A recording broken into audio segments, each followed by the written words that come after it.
नौकरानी का सच, दिल छू लेने वाली कहानी। सोनम एक एजुकेटेड लड़की है। बड़ी एमएनसी कंपनी में नौकरी करती है। जॉब के दौरान ही उसे प्यार भी हो जाता है। मानव उसी के ऑफिस में काम करता है। दोनों को पहली ही मुलाकातों में प्यार हो जाता है और लगभग 1 साल की डेटिंग के बाद ही दोनों शादी करने का फैसला भी लेते हैं। दोनों के परिवार वालों को इस शादी से कोई परेशानी नहीं थी। दोनों अच्छा कमाते हैं और अच्छी नौकरी करते हैं और एक ही शहर में भी हैं। सोनम और मानव की शादी हो गई। दोनों बड़े शहर के अच्छे फ्लैट में अपनी ज़िंदगी की शुरुआत करते हैं। काम करने के लिए उन्होंने एक नौकरानी रखी, लता, करीब 38 साल की। सोनम ने उसे काम पर रखते हुए ही अच्छी तरह से सारे रूल्स बता दिए थे। साथ ही उसे यह भी कहा कि अगर वो यहाँ रहना भी चाहे तो रह सकती है। लेकिन लता ने बोला कि नहीं, उसका घर पास ही है, वो वहीं जाएगी और सुबह जल्दी वापस आ जाएगी। लता घर का सारा काम अच्छे से करती, अच्छी तरह से खाना बनाती और साफ सफाई भी करती। इसके काम में कोई भी कंप्लेंट नहीं थी। इसी के शादी के करीब 7 महीने बाद ही सोनम और मानव के बीच झगड़े शुरू हो गए। हर छोटी छोटी बात पर झगड़ा होने लगा। पहले तो झगड़ा छोटा हुआ करता था, जो थोड़ी सी बात से शुरू होकर खत्म हो जाया करता था।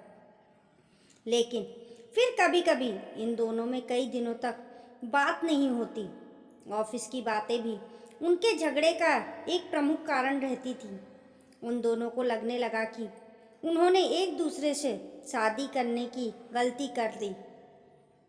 ऑफिस की एक मीटिंग के दौरान दोनों ही बॉस के साथ उसमें मानव ने सोनम की बात के बाद अपनी बात रखी, जो कि बॉस को ज़्यादा पसंद आई। इस बात से सोनम को बहुत गुस्सा आया और वो बात हमेशा की तरह इस बार भी उनके घर तक पहुंची। सोनम ने इस बात को लेकर मानव को बहुत कुछ सुनाया और साथ ही उसने नौकरी छोड़ने और तलाक की बात भी की। लता ये उनकी सारी बातें, सारा झगड़ा हमेशा से सुना करती थी। बस वो अपने काम में लगी रहती। जब खाना बन जाता तो वो दोनों को कहती। ज़्यादातर वो लोग अलग अलग बैठकर ही खाते थे। सोनम अगले दिन ऑफिस नहीं गई। दोपहर तक अपने कमरे में बंद रही। लता ने मैडम का दरवाज़ा भी नहीं खटखटाया।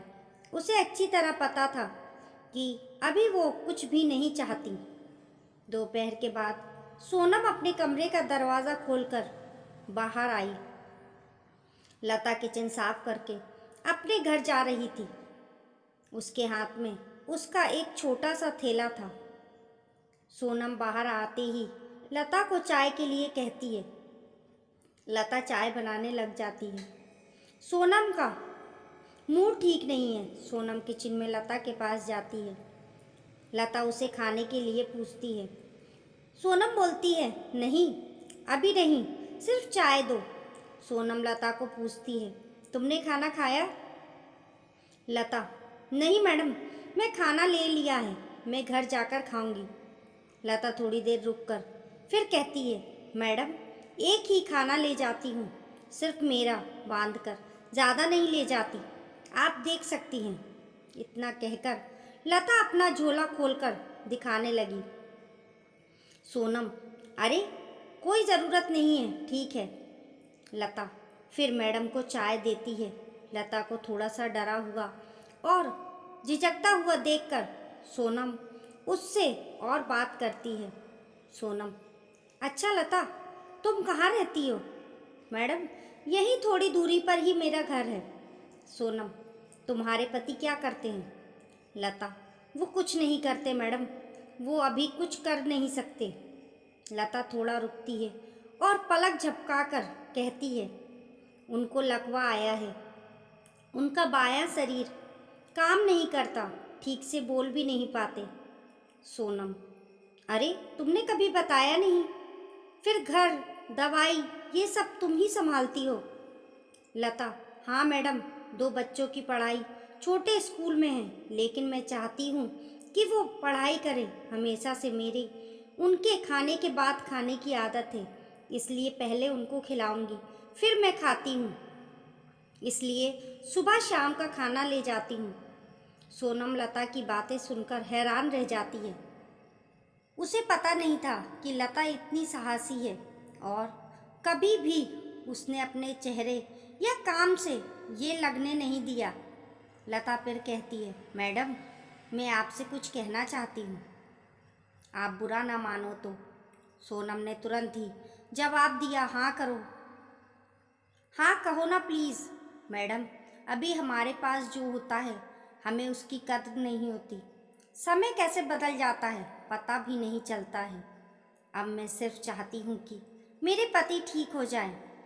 अभी तक मेहनत में से मुझे कुछ परेशानी नहीं है, लेकिन अभी मेरी सिर्फ एक ही इच्छा है कि बस वो ठीक हो जाए, मुझसे फिर वैसे ही बात करें, वैसे ही अपने पैरों पर ठीक से चल सके, बच्चों को गले लगा सके, बाकी कुछ भी नहीं चाहिए।